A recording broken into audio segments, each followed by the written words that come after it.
motorized the light since everyone said, "Oh, your light's so dull."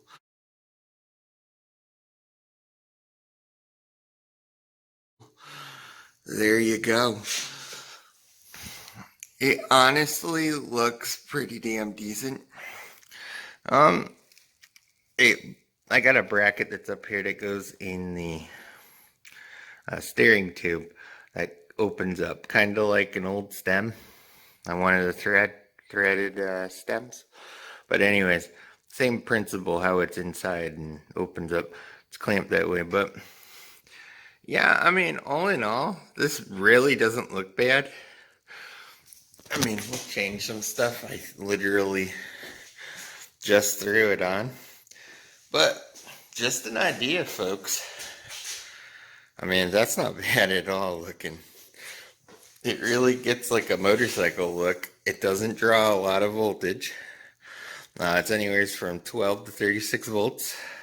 I'm using a drill battery to power this one. I got a little holder down there that I just strapped on with a wire up to it, because I can move this one from bike to bike. It goes up, it expands and holds itself in the tube. So it's got literally just a little like a ratchet clamp thing on it to hold the battery. So I could put it on all the bikes and take it off. But anyways, just saying, these are only like 25-30 bucks. This one here was 12,400 looms. And the camera doesn't even do it justice, because I can literally see probably 100 yards in front of me and 50 yards each direction, side to side. So it's got two settings on it. A standard beam, which is just straight out, and then it's got these, which are like a high beam, and that kind of just fans it in each direction. But something to consider. Looks kind of like a bike light, like a headlight, like a little bobber light. It's just pretty cool. Really, really pleased. It's just something different.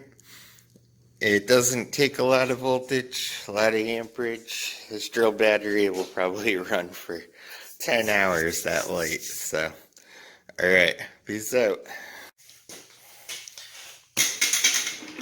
Yeah, one other thing to note too, I've been running these ever since I did the video. They're motion sensor. But these are still throwing a pattern.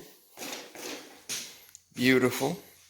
And they've been working really good. I picked up one of these big work lights for like a big truck and tested on a light bracket. So we're gonna take this for a ride. And I don't know, what the heck time is it? Probably about 2:30 in the morning. So let's see how this lights up. This is supposed to be 12,400 looms. We'll see. Definitely a lot brighter than the last light. I know everyone was picking on me about my light. And oh, you gotta get a brighter one. You gotta get a brighter one. So, how's that? Pretty bright.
So, boy, I gotta tell you the four-stroke, the big bore one, out of all the bikes, I think this is still my favorite one. It is so easy riding. The CVT makes this thing just fly. But all in all, the belt drive, all that stuff that was on this, such a smooth ride. Absolutely a joy to ride. Out of all the bikes, this is the most comfortable, easygoing ride. I enjoy it very much. I love the saw builds, and yeah, they can go a little faster and such, but this one here, I mean, this thing cruises just below 50. It's like, oh, I think it's 48.9 miles an hour is like the max speed the GPS ever reads. But with the CVT, all that, it gets up and goes. I don't have to pedal. I mean, it's just really fun to, it's well worth making one of these. I'm just saying. So anyways, back to this light. This is one of those work lights you put up on a light bar. And I got a mount down here that goes up inside that I made two pieces that go together, and it pulls tight up inside the tube of the head tube. So that's it. Let me turn this off.